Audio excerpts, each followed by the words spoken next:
YouTube Akademi kanalına hoş geldiniz arkadaşlar. Bugün sizinle beraber hem ücretsiz olan hem de herhangi bir indirme gerektirmeden direkt Google URL'sini kullanaraktan kullanabileceğimiz basit işlerimizi çok hızlı bir şekilde halledip cidden öğrendiğimiz zaman da ileri düzey diyebileceğimiz YouTube küçük resim, YouTube kanal resmi, logo veya benzerlerini, bazı videoları, sosyal medyada kullanacağımız. Örnek vermem gerekirse Instagram hikayeleri, Reels videoları, WhatsApp durumu, YouTube intro gibi pek çok videoyu da editleyebileceğimiz bir platformdan bahsedeceğim. Bu platformun adı Canva. Canva ücretsiz versiyonu ve premium versiyonuyla beraber size pek çok hizmet sunuyor ve işlerinizi çok hızlı bir şekilde halletmenize sebep oluyor diyebilirim. Hemen başlayalım. Önce kısa bir şekilde arayüzü tanıtmak istiyorum. Zaten açıklama kısmına ben linkini bırakırım size. Şimdi şu şekilde başlayalım. Örnek veriyorum. Bizim bir küçük resme ihtiyacımız var. Bir video oluşturacağız ve küçük resim yapacağız. Buradan direkt seçebilirsiniz. Zaten bastığınızda böyle bir ekran gelecek. Buradan eee, önce üyelik yapabilirsiniz Google'dan. Bağlayıp direkt üyeliğinizi başlatabilirsiniz. Ben ücretsiz ve premium versiyonlarını kullanıyorum. Ama bu bölümde sadece ücretsiz versiyonundan bahsedeceğim. Çünkü premium'a gerek olduğunu şimdilik düşünmüyorum en azından. İlerideki süreçte kullanabilirsiniz tabii ki. Öncelikle başlayalım. Ben buradan YouTube küçük resmi tıklıyorum. Bize boş bir çalışma alanı ve bazı metrikler veriyor burada. Örnek veriyorum, tasarım. Şablonlarımız var hazır bir şekilde. Bu şablonları buradan hazır bir şekilde kullanabilirsiniz. Buradan buraya sürükleme yöntemiyle veya tıklama yöntemiyle direkt atacaktır. Silme tuşuna bastığımızda, bir kere tıklayıp silme tuşuna bastığımızda neye bastıysanız o silinir. Ve hani parça parça da kullanabilirsiniz aslında. Peki bunun hepsini nasıl silebilirsin? Şöyle tutup sürüklediğin zaman gider. Bu şekilde olur. Yine buradan tasarım. Çok kısa bir şekilde şu arayüzden bahsetmek istiyorum. Ve hızlı bir şekilde bir tane küçük resim oluşturacağız hep beraber. Videoyu baştan sona izlediğiniz zaman temel anlamda en azından pek çok şeye hakim olabilecek ve hemen küçük resim veya logo tasarımına geçebileceksiniz. O yüzden videoyu dikkatli dinlemenizi önemli ricada bulunuyorum. Şöyle anlatayım. Burada az önce gösterdiğimiz gibi pek çok şablonlarımız var. Şöyle yapayım. Şablonlarımız var. Buradan renk paletleri. Bunları çok kullanmamıza gerek yok. İleri düzey dediğim gibi. Bunları direkt hazır bir şekilde kullanabilirsiniz. Buradan bileşenler var. Burası bizim için çok önemli bir yer. Bu yapay zeka görsel oluşturma aracı. Bu biraz daha yeni bir özellik diye biliyorum. Çıkartmalar, fotoğraflar şeklinde ilerliyor. Bu aşağıdan zaten. Çerçeveler, ızgaralar bunları da anlatacağım çok hızlı bir şekilde. Metin var. Normal. İstediğinizi tıklama usulü ekleyebiliyorsunuz arkadaşlar. Bu premium. İşte logolar, marka bunlar bizim için önemli şeyler değil. Bu da normal elimizde çizebileceğimiz şeyler. Bu şekilde. Buradan da geriye ve öne alabiliyorsunuz işte. Hemen bir tane başlayacağım.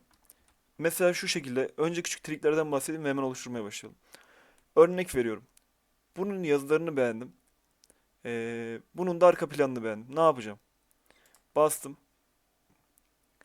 Sayfa ekle diyorum buradan. Şu sildim silme tuşundan. Hangisi? Şu diyelim mesela, hatta mavi olsun. Bu dedik ya. Bize iki tane sayfa sunuyor bak. Bu şekilde çalışma alanı. Tek bir dosya içerisinde iki çalışma alanı. Bunun yazısı mı gerekiyor bize? Direkt yapmam gereken şu. Bak. Şöyle tutuyorum, dur.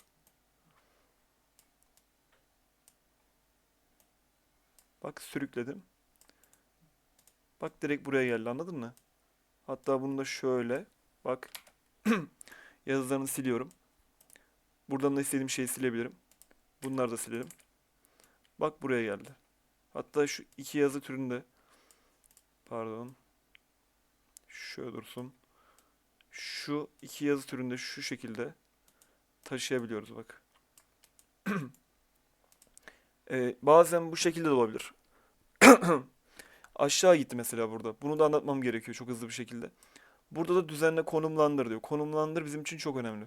Buraya attığımda gelmeyebiliyor. Neden? Çünkü katmanlar var. arkaya gidebiliyor. Anlatabiliyor muyum? Şu daima aynı arkada olacak. Bu bizim arka planımız. Arka planımız daima altta duracak. Bu zaten beyaz normal tahta. Bu en altımızda kalan kısım. Ee, Canva'da bir problem çıktı sanıyorsam. Hemen düzeltelim. Dediğim gibi bu aracı kullanabilirsiniz. Kopyala, yapıştır tarzında da olabilir. Aynen. Taşıma usulü az önce oldu mesela. Bunda oldu ama bazen olmayabiliyor. Hani copy paste şeklinde ilerlemek sanırım daha mantıklı.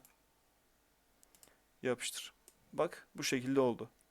Burada da işimiz bittiyse yine adamını da aktarabilirim buraya ama aktarmayabilirim. Sil var sayfayı sil yapıyoruz ve bak yazısını aldım. Arka plan burada. Bu şekilde başlayabiliriz mesela. Anlatabiliyor muyum?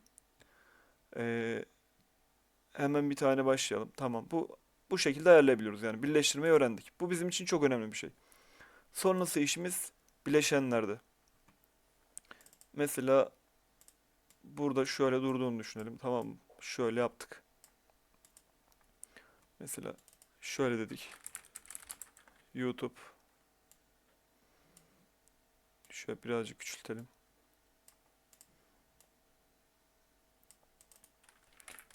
Abone arttırma. Bu şekilde yaptık değil mi? YouTube abone arttırma. Böyle video yapacağız değil mi mesela? YouTube abone arttırma deyince aklımıza ne geliyor mesela? Şu bileşenlerdeyiz. YouTube geçiyor için içinde değil mi? Buraya ne yazıyorsun biliyor musun? YouTube. Bak YouTube logo, YouTube pek çok şey çıkıyor. YouTube logo diyorum. Bak burada bileşenler var. Bu bileşen dediğimiz şey tümünü gör diyelim. Bu şekilde sürükleyip resim şeklinde. Bakın buradan döndürebilirsiniz. Şöyle koydum mesela bak. Veya şöyle koydum. YouTube abone arttırma dedim ve bu şekilde duruyor. Ee, Hemen bir geri çıkalım buradan. Tüm diyoruz. YouTube logo. Bunlar artık şey fotoğraf. Fotoğrafı direkt bu şekilde. Bunu direkt arka plan bak görseli arka plan oluştur dediğimde arkaya gitti. Nereye gitti? Bilmiyoruz. Nasıl yapacağız bunu? Şu şekilde yapabiliriz mesela. Şuraya sağ tık yaptık bir tane. Konumlandır var ya yani buradan az önce gösterdiğim kısım. Bakın burada. Burada kalmış. Hemen göstereyim. Konumlandır. Arka plan kısmında sorun var sanırsam. Şöyle yapalım. Nasıl yapalım? Bileşenler. Bunu demiştik ya. Şöyle oturtalım. Bu şekilde. Bunu biraz da şeffaflaştırıp biraz da mavi, biraz da şu şekilde bir yazıyla şöyle yapabiliriz mesela atıyorum. Sonra mesela ne ekleyebiliriz buraya? Öğretmen. Aklıma gelen ilk şeyleri yazıyorum buraya. Tümünü gör diyorum. Bakıyorum. Tahtanın önünde bir hoca bir şey anlatıyor. Değil mi? Ne yapıyoruz biliyor musun? İstediğimiz bir tarz mesela bastın. Bunu istediğin gibi ekleyebilirsin. Bazılarında şöyle bir şey var. Buna bastım. Heh bak şunu demek istedim. Sihirli öneriler. Çocuklar öğretmen. Buna benzer tüm resimleri sana veriyor aslında. Anladın mı? Mesela bu şekilde pek çok şey var. Mesela bunu alalım. Şunu silme tuşuyla sildim. Şu şekilde konumlandırdım. Sonra gittim buraya tahta dedim yazı tahtası. Bunlar benim premium tabii ki. Ama siz premium olmayan versiyonunda işinizi çok okey bir şekilde çözebilir. Şu şekilde yamuk durması bence daha okey. Daha hareketli bir plan yapıyor aslında. Şöyle yapalım. Şöyle dursun. Şu şekilde, şu şekilde, şu şekilde. Tahtamıza birazcık şöyle aktaralım. Bak eli burada kaldı değil mi? Bu hiç hoş bir görüntü olmadı mesela. Ne yapabiliriz? Konumlandır. Buradan tahtanın önüne atabilirim. Buradayken de şöyle ya. Buna sağ tık atıp katman ileri getir. Bir adım ileri geldi. Bu şekilde de olabilir. Sonrasında gayet de okey bir görüntü oluşmaya başladı aslında. Bu sizin hayal gücünüzle beraber gelişebilecek bir şey aslında. Ee, Bu şekilde. Başka ne yapabilirim, ne gösterebilirim diye bakıyorum. Daha pek çok hani videolar, ses, şekiller. Ben sadece burada biraz banner yapmayı gösterdim aslında. Özür dilerim. Küçük resim yapmayı gösterdim. Başka bir şey yapmam gerekiyor mu? Göstermem gereken başka bir şey var mı? Bilmiyorum. Dediğim gibi buraya yazdığınız her şey çıkartma şeklinde olur. Zaten şekiller, fotoğraflar, videolar bunlara da biraz değinmiştim. Videoya çok değinmedim. O daha da uzun bir video konusu olabilir. Yorumda bunu isterseniz bunu da çekerim sizin için. Ee, Sorunuz vesaire olursa yorumlarda bunu sorabilirsiniz, belirtebilirsiniz.